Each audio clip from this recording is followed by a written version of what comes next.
Hi, I'm Zeph and Thull with Cross Tactical. I'm here with Chuck Haggard. Today we're talking about active shooters. So Chuck, can you give us a little bit of background on yourself? I've been a law enforcement officer for 26 years. 18 of that I was on our SWAT team. Firearms instructor since about '89, defensive tactics instructor. Unfortunately, in my career, in my town, I've had to respond to active shooter situations twice, where I've personally been in on the response. One of those I wrote an article about. I had to respond by myself. It was a solo response to an active shooter. I guess that's about all I got right now. That's a lot more than most people have. So from your perspective, or for our audience, could you define what an active shooter is? I use active shooter terminology because it's commonly understood and it's been in use since probably Columbine. People had to put a label on it. And we're going to do this training, and what are we training for? Responding to an active shooter. More and more, talking to some other trainers and friends of mine, not sure I like the terminology, although I'm kind of stuck with it because people understand what it is that I'm talking about. I think it may give a bad connotation to the shooting community. Like, I'm a shooter, you're a shooter. People who go skeet shooting are shooters. What we're talking about is a mass rapid murder. So you have a mass murderer, and it's an ongoing, continuing thing. I know people are starting to use some of the terminology of rapid mass murder or term active killer, terminologies like that, to basically label it more of what it actually is. Right, okay. Typically, what can we expect from an active shooter or a spree murderer or spree killer, however you want to put it, but what can we typically expect from them? Domestically in the United States, typically it's a lone actor. It's somebody that's disaffected for whatever reason. They have a grievance, and it seems reasonable to them to take it out on other people. We know if you go way back, some of the incidents, a couple of them that were pre-Columbine, where the expression "going postal" came from. That was a disgruntled postal worker who was suffering disciplinary action, was angry with his bosses. That was what would be called nowadays a workplace violence situation. Those are also very similar to some of the school violence situations where you have a kid that's in school, they have grievances against whoever they're angry with, and in their mind they're going to take it out on people. They have a revenge fantasy that they're playing out. Okay. So it's typically one person who just kind of goes ballistic or goes postal, like you said. Mm-hmm. From an armed citizen's perspective, what can we do, what can I do to prepare myself for an armed or an active shooter, essentially?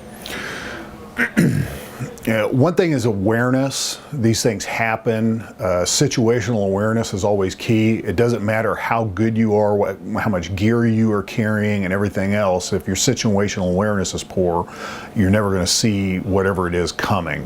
Just like traffic, defensive driving. If you're driving down the road, you're not paying attention to what's going on around you, you might get creamed by a drunk that you never saw coming. For armed citizens who have the option, my strong advice is that you be armed. You be armed as often as possible, and you carry as much gun as you possibly can.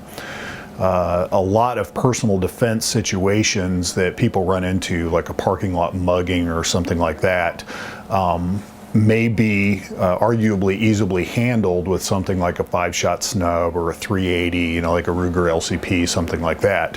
Whereas it may be a much more complex problem that you run into in an active killer situation.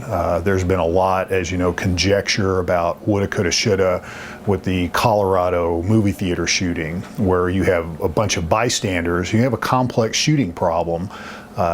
You certainly don't want to make things worse, shoot bystanders, things like that.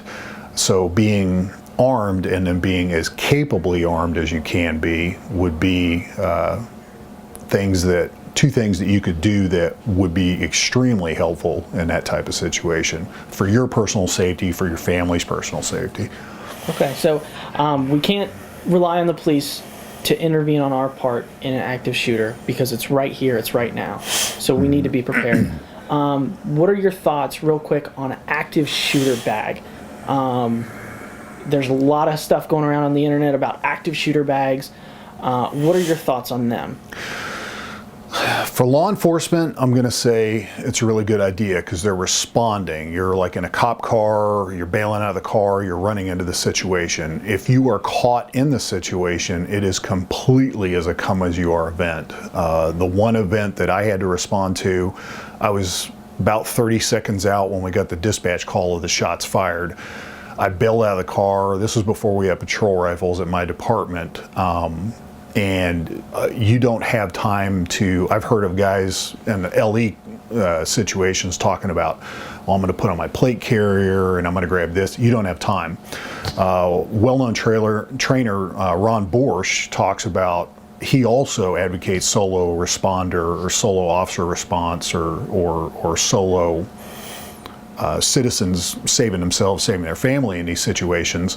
And he points out if you average it out, every 15 seconds in an active killer event, there's another body hitting the floor. Somebody is being killed.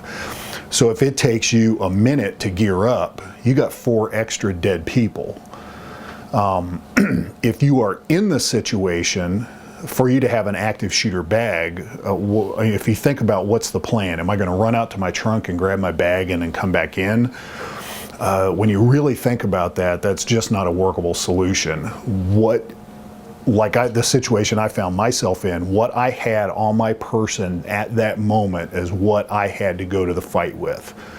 I didn't have any other help. I didn't have any other resources. I didn't have any other equipment. If you find yourself caught in an active shooter situation, active killer situation, some of the situations where citizens have become involved, a classic case, although it was a law enforcement officer, but it's a well-known case, so I'll bring it up, the Trolley Square shooting in the mall in Utah. Off-duty officer. He had a 1911 on him. He had 1 7-round mag. He didn't bring a reload, but he didn't have time to go to his car. I've heard of people talk about car guns, like a long gun in the car or a bag. And if you make it out of the situation, I wouldn't go back in. That just doesn't make a lot of sense to me. If you're carrying something like one of the Maxpedition bags that you've got on your person that you're carrying around like a man purse type thing, okay, you've got that with you. But the idea that you're going to go someplace else and get equipment and come back and use it is just, I think, ridiculous. Right, and it's not our job as an armed citizen. So it's a come-as-you-are event, and carry enough gun is kind of what I got out of it. Do you have anything else to add? Not off the top of my head. All right. Once again, I'm Zephaniah Thull here with Chuck Haggard, and we are promoting a safer community through the responsible training of armed citizens.